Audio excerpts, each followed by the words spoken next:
প্রায় অনেক সময় পরে রিয়েলমি কিন্তু বাংলাদেশে কামব্যাক করছে এবং খুব একটা অ্যাগ্রেসিভ প্রাইসে তারা তাদের নার্জো 20 স্মার্টফোনটি লঞ্চ করে দিয়েছে। বাংলাদেশ মার্কেটে নার্জো 20 ফোনটা 464 ভ্যারিয়েন্টে লঞ্চ করেছে রিয়েলমি। এছাড়া নার্জো 20 ফোনটিতে একটি মিডিয়াটেকের গেমিং চিপসেটের পাশাপাশি খুব ভালো ডিসপ্লে এবং অনেক বিশাল একটা ডিসপ্লে দিয়েছে রিয়েলমি নার্জো 20 সম্পূর্ণ বিস্তারিত জানাচ্ছি এই ভিডিওতে।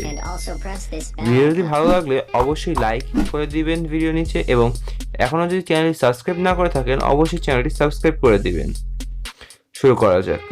রিয়েলমি নার্জো 20 স্মার্টফোনে বক্সের মধ্যে আপনার পেয়ে যাবেন কিছু ইউজার ম্যানুয়াল গাইড, এছাড়াও 80 ওয়াটের একটি ফাস্ট চার্জিং অ্যাডাপ্টারের পাশাপাশি ইউএসবি টাইপ সি ডাটা কেবল।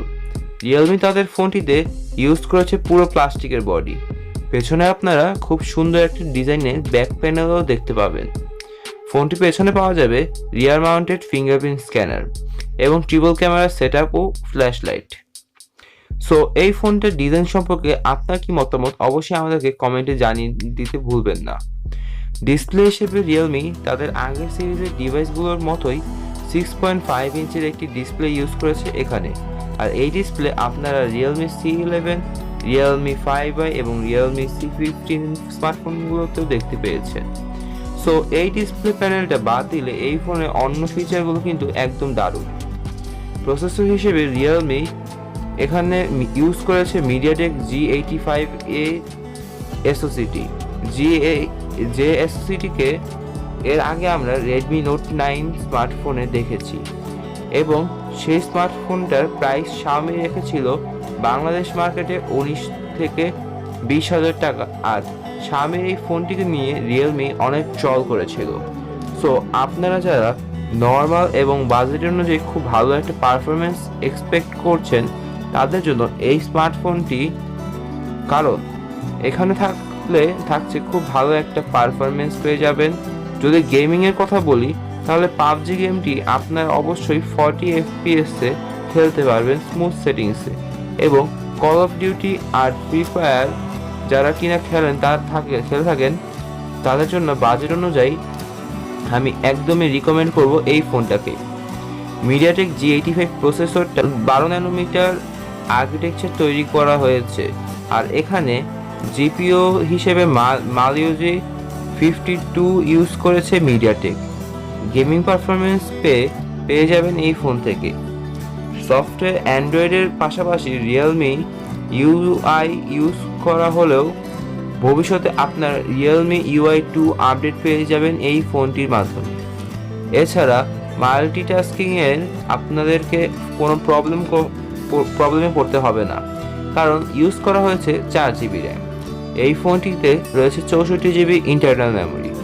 তাছাড়া ডেডিকেটেড মাধ্যমে আপনারা মাইক্রো SD কার্ড ইউজ করতে পারবেন।